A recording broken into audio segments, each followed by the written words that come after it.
Ladies and gentlemen, welcome back to Motor Show Updates powered by Michelin Tires. Yes, they are the ones who have been responsible in getting us to EICMA, Italy, officially backed up by them. Thank you so much for being there.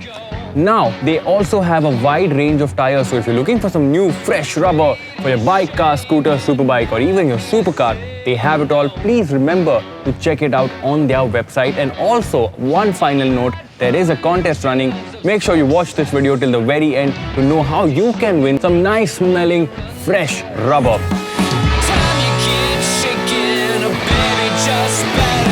Okay, then let's get back to the motorcycles. This one's coming from Kawasaki and it indeed is one behemoth of a motorcycle. Yeah? Yes. Now, for some odd reason, the Japanese have decided to go a little Italian with this particular bike. They've decided to call it the Kawasaki Versys 1000 SE LT plus minus multiplication, division, and so on and so forth. We will get back to that in just a bit.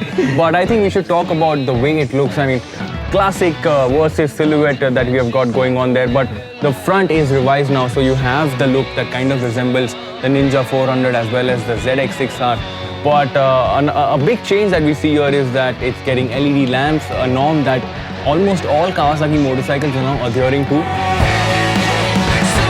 The biggest change, however, will be that it now gets cornering lamps. Cornering lamps. Now that indicates that there is a 6-axis IMU sitting somewhere in that bike, but we'll get to that later on. Now on the aesthetics front, the bike looks pretty neat and the body panel seems to have, the color seems to have carried on over to the panniers as well. Now those are really roomy ones there, 28 odd liters of storage space, and even the whole bike as such is designed to go all lock, stock and barrel for all of the touring that you want to do there. Alright, now when you first sit on the motorcycle, you have this giant windscreen at the front. All riders sitting there should be no problem. Another thing that you see right there is this TFT screen, which is now Bluetooth enabled, and that means you can connect it to your phone. This is a Versys. It always has had that reputation of going or traveling distances, munching some really hardcore miles before coming to a stop.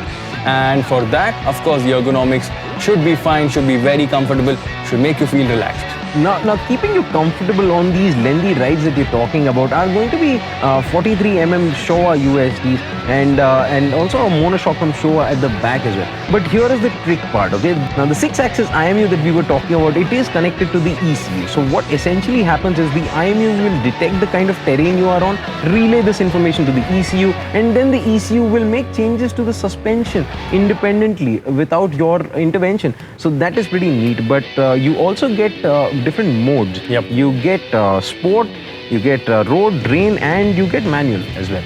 So what does the manual imply here? And so manual, you will get preload adjustments at the front and rear. There will be multiple settings. But let's move on to the brakes now. Yes, now braking duties are going to be handled by a 310mm disc at the front, and the Nissan calipers are going to be radially mounted.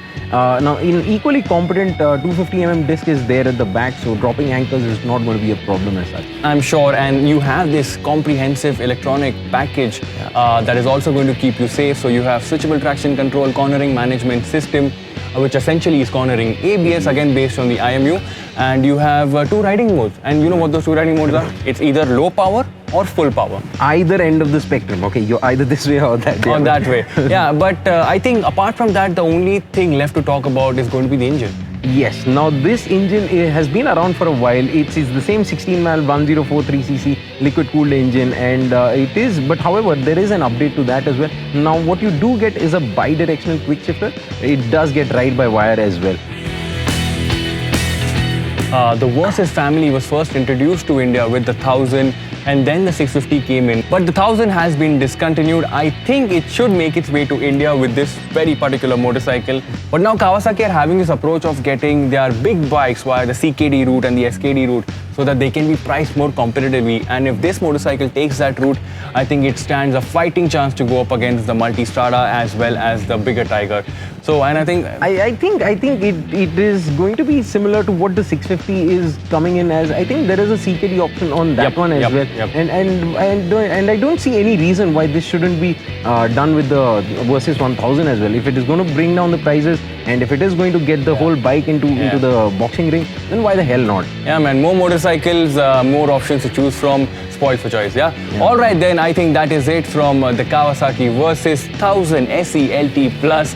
We shall see you in a bit with some more. Bye. Ciao.